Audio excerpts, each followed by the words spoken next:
Benvenuti a Veneto in Transizione. La puntata di oggi è dedicata alla Grande Guerra e alle tante iniziative previste per la celebrazione del centenario.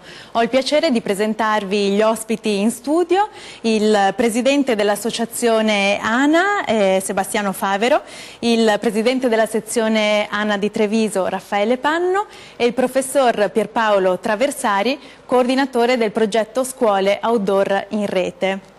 Volevo iniziare con il presidente Favero chiedendogli appunto il ruolo fondamentale che l'associazione ANA svolge nella promozione e nel rispetto dei valori, della storia e dello spirito collettivo.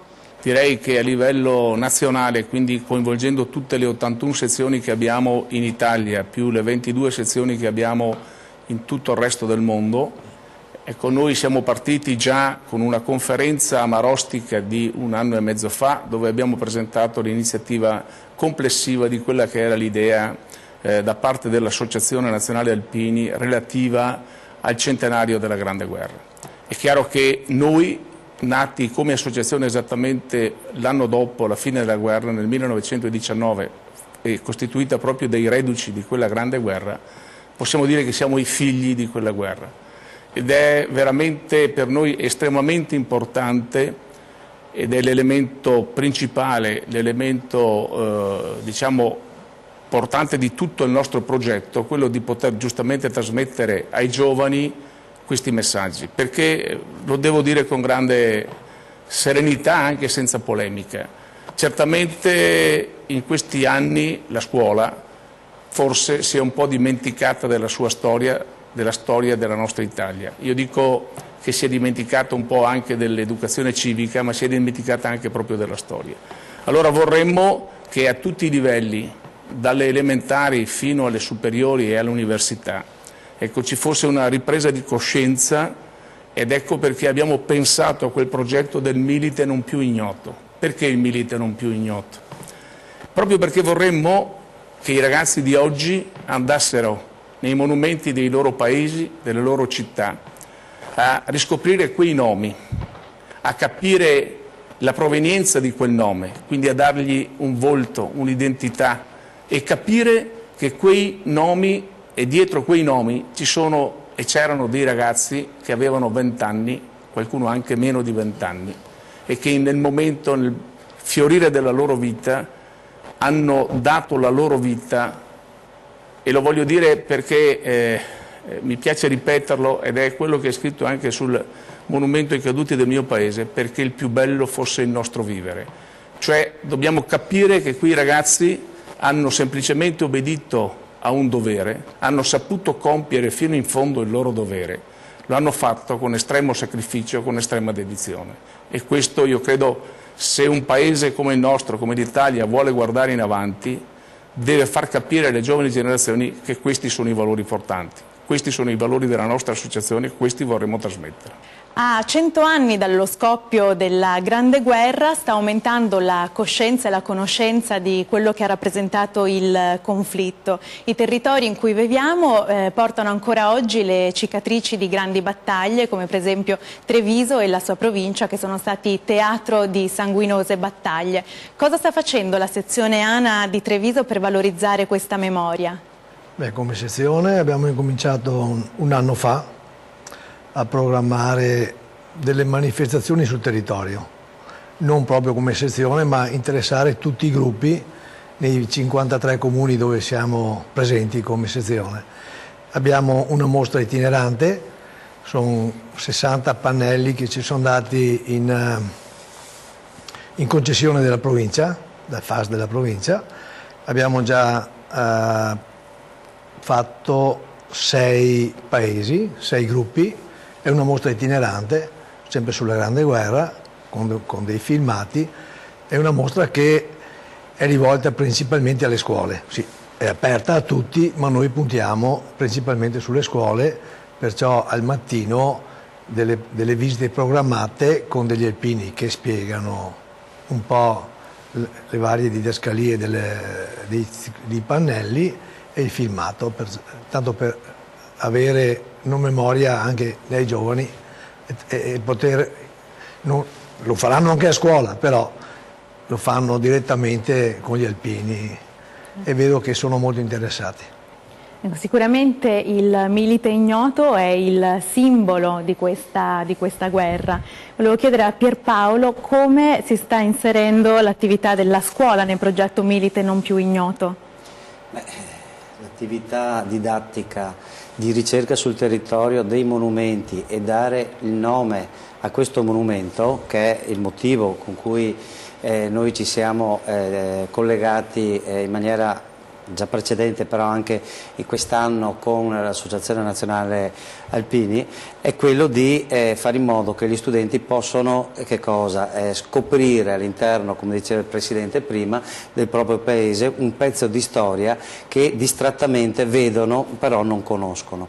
E quindi partire dalla conoscenza attraverso lo studio del monumento o del reperto storico che si riferisce o afferisce alla Prima Guerra Mondiale, lo studio delle persone che sono iscritte in questo monumento, in questo manufatto è molto importante per richiamare la storia. E questo ci porta dopo a raccogliere tutti questi elementi verso il centro di documentazione dell'Associazione Nazionale Alpini.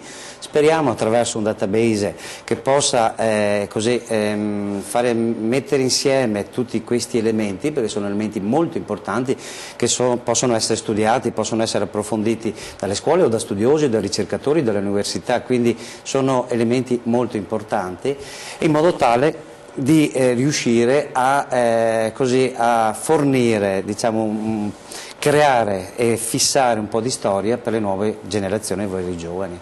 E questo progetto aiuta i giovani ad avvicinarsi a questo periodo storico senza appunto quella distanza che creano a volte i libri? Sì, studiare la storia sui libri e studiare invece nel contesto per esempio del Museo Diffuso del Monte Grappa è una cosa completamente diversa. Infatti noi, grazie anche alla presenza dell'ANA locale, con la quale abbiamo fatto anche una convenzione, è per noi fondamentale perché l'associazione ci aiuta meglio a entrare nel territorio.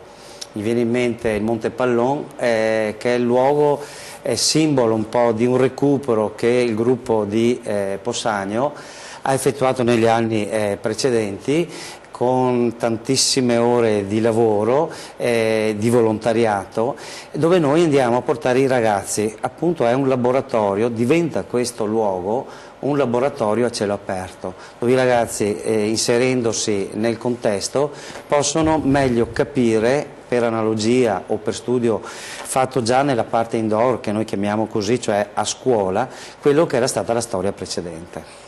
E come vengono svolte queste giornate in trincea? Sì, la rete, Scuola Teodori in Rete ha alcune attività proprio evolute nel contesto storico sul Monte Grappa, scelte proprio con l'associazione. È stata una scelta proprio di campo, per i motivi che ho accennato prima.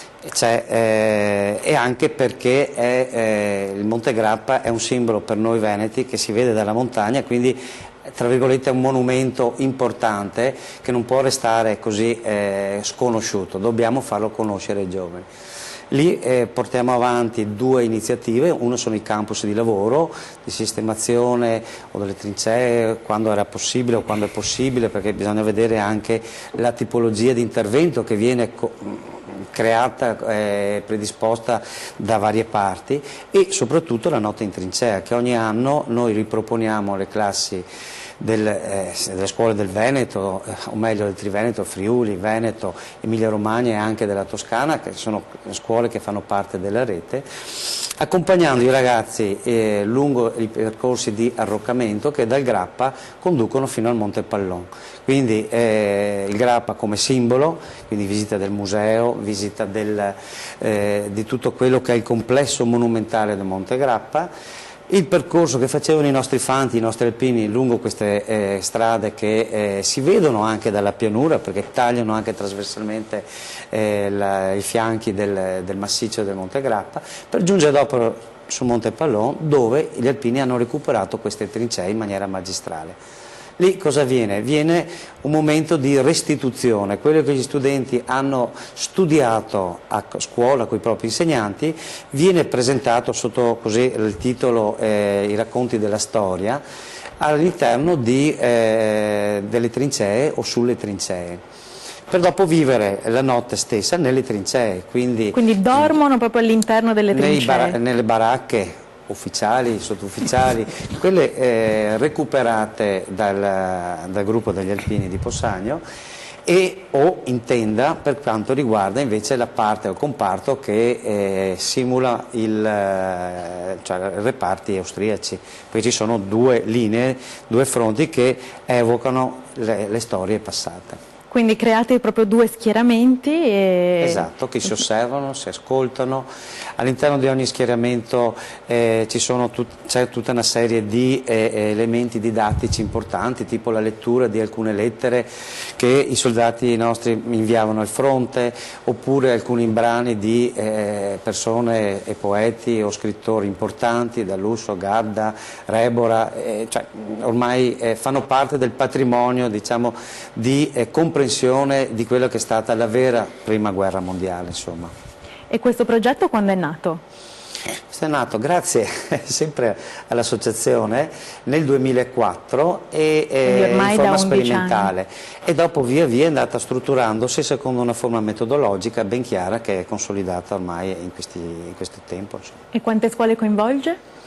Mediamente sui 250 studenti nella settimana, in genere verso fine maggio, perché il tempo è più clemente in genere, non è sempre detto, insomma, perché abbiamo incontrato anche la neve, però rende più veritiera la situazione, chiaramente nei canoni sempre di sicurezza, veritiera la situazione di come magari i ragazzi del 99, cioè i ragazzi di 18 anni di allora, 17 anni e 18 anni, hanno vissuto come potrebbero vivere adesso i nostri studenti.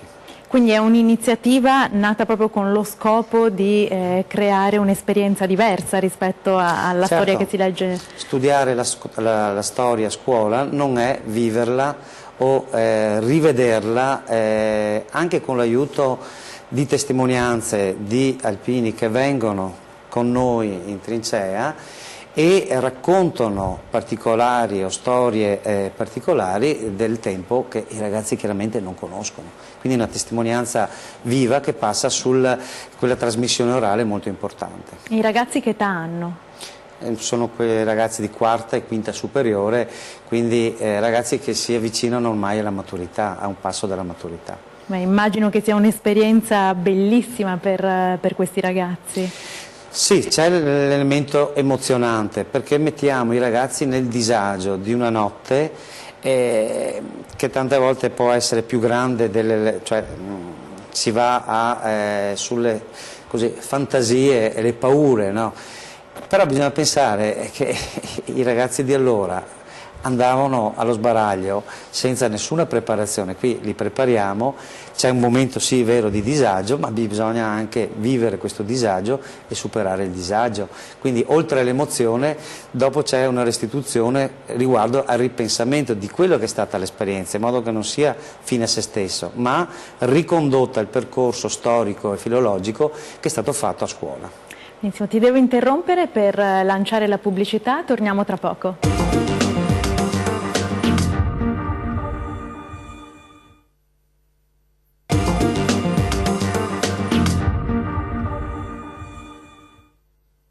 Bentornati a Veneto in Transizione, stiamo parlando appunto di Grande Guerra, abbiamo il presidente dell'Associazione Nazionale Alpini, Sebastiano Favero. Quali sono le altre iniziative previste appunto per la celebrazione del centenario? Beh, noi abbiamo già cominciato con i sacrari. Già da 2 anni abbiamo fatto un primo protocollo d'intesa con l'Onor Caduti e abbiamo reso disponibili dei nostri alpini e anche dei nostri amici degli alpini per andare a integrare il personale dei sacrari laddove c'era carenza e abbiamo cominciato, guarda caso, proprio con Cima Grappa. C'è stato un primo accordo, oggi quell'accordo è stato esteso e noi abbiamo praticamente il sabato, la domenica e tutte le feste 4 nostri volontari alpini che vanno a integrare e a supplire le carenze e che garantiscono l'apertura che prima invece era problematica del museo a Cima Grappa e il controllo di tutto quello che è l'area del sacrario che non è piccola. In più facciamo tutta una serie di interventi anche di manutenzione ordinaria e allora lì impieghiamo su programma delle squadre nostre di alpini, di norma impieghiamo un sabato e facciamo tutto quello che è l'intervento di manutenzione ordinaria. Visto il risultato di Cima Grappa, l'Onor Caduti, il comando Onor Caduti ci ha chiesto la disponibilità di intervenire anche in altri sacrari dove avevano problematiche simili e proprio 2 mesi fa ha firmato a Re di Puglia l'accordo con l'Onor Caduti per i sacrari di Re di Puglia e di Oslavia. Oslavia è vicino a Gorizia, per chi non lo sapesse. Sono 2 dei più importanti sacrari che abbiamo sul fronte, diciamo, est della Prima Guerra Mondiale. In più abbiamo firmato un accordo anche per il sacrario di Rovereto, dove con questi accordi noi dal marzo-aprile di quest'anno interverremo anche lì con lo stesso criterio, con le stesse concetto che abbiamo sperimentato su Cima Grappa.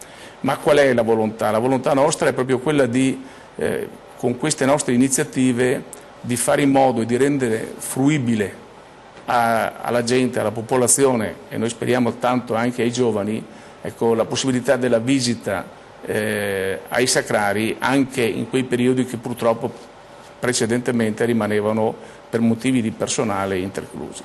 Ecco, io credo che anche questo per noi è un segno importante. È un segno perché vogliamo che la memoria rimanga anche attraverso questi simboli che non sono per noi momenti di retorica. Io voglio solo ricordare Cima Grappa. Cima Grappa io credo sia oggi il simbolo massimo della pacificazione, della ripacificazione tra i popoli europei. Perché voglio ricordare che a Cima Grappa non è un sacrario solo degli italiani, perché ci sono gli italiani, ma ci sono anche gli austro-ungarici, quindi tra l'altro uniti da quella che noi chiamiamo la via eroica, quindi da quel momento, da quel passaggio anche simbolico che ricorda quei luoghi, quei posti, quei momenti di sofferenza.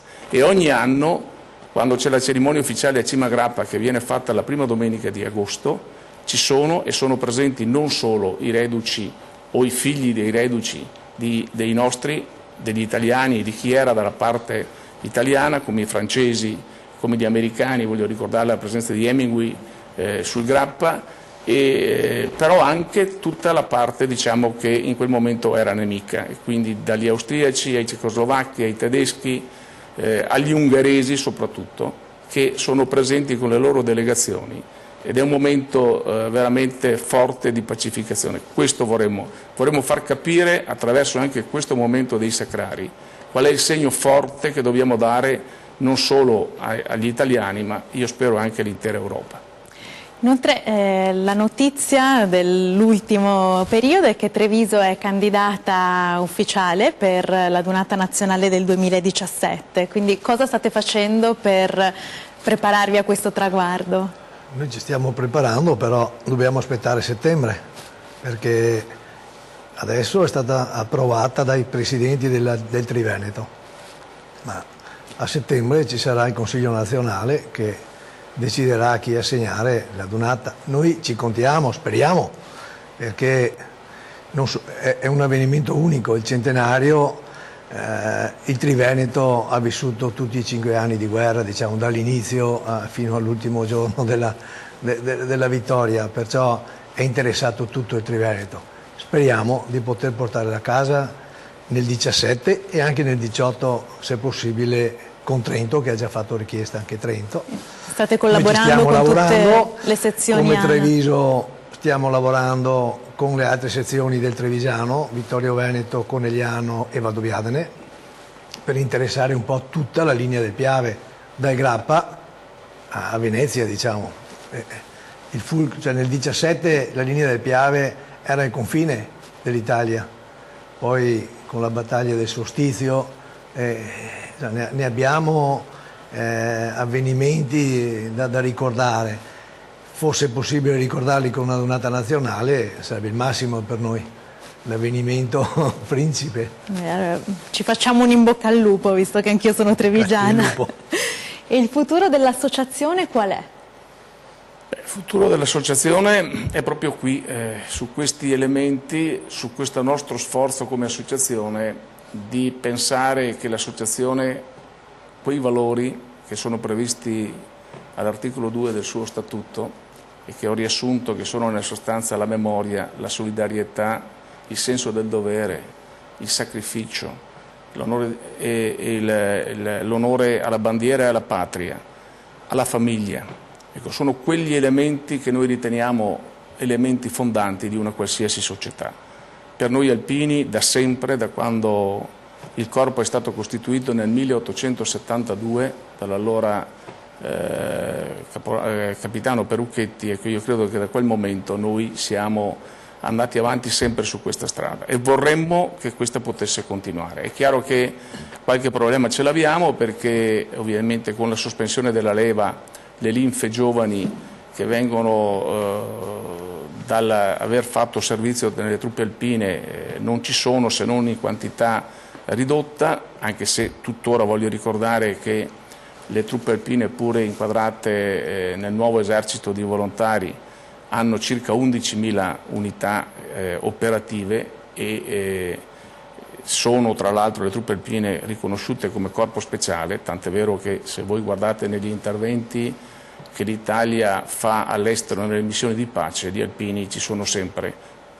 Proprio a breve, a fine di questo mese, la Giulia tornerà in Afghanistan, anche se con reparti ridotti, ecco, per continuare quell'azione di controllo, di formazione e di preparazione, e quindi siamo sempre anche da questo punto di vista operativi. Ma noi vorremmo che tutti i giovani potessero capire, almeno quelli che vogliono, quelli che hanno desiderio, perché voglio ricordare che c'è qualcosa che non viene mai detto, ma negli ultimi 6-7 anni le domande dei giovani per poter far parte delle truppe alpine sono state circa 4 volte quelle che sono le necessità che poi in questo momento le truppe alpine hanno. 4 volte quelle che sono uscite, quelle che sono partite in partenza sono oltre 10 volte. Quindi noi parliamo di ragazzi che vorrebbero fare questo tipo di esperienza. Di questo ne abbiamo parlato anche a livello di Ministero, quindi di Ministro della Difesa, ne abbiamo parlato anche con il Primo Ministro quando è venuto alla Dunata l'anno scorso a Pordenone, e stiamo mettendo in moto un progetto che possa non tanto tornare alla leva come prima, ma possa tornare a una ipotesi di far sì che anche i giovani d'oggi, chi lo vuole, possa fare un'esperienza di formazione e di preparazione in tutti quei settori che sono tipici della montagna, che non sono solo quello dell'uso delle armi come qualcuno può pensare. Anzi, direi che l'uso delle armi è una parte, se vogliamo, limitata. È il sapere come comportarsi in montagna che dà poi la possibilità, quando ci sono le calamità, e lo si vede con gli alpini, sapere poi intervenire e aiutare chi ne ha bisogno. Bene, io vi faccio ancora una volta i complimenti per le attività che portate avanti e ringrazio gli ospiti, il Presidente Sebastiano Favero, il Presidente Raffaele Panno e il Professor Pierpaolo Traversari. Vi invito a seguire la pagina Facebook del programma Veneto in Transizione, continuate a mandarci le vostre storie e vi do appuntamento alla prossima puntata.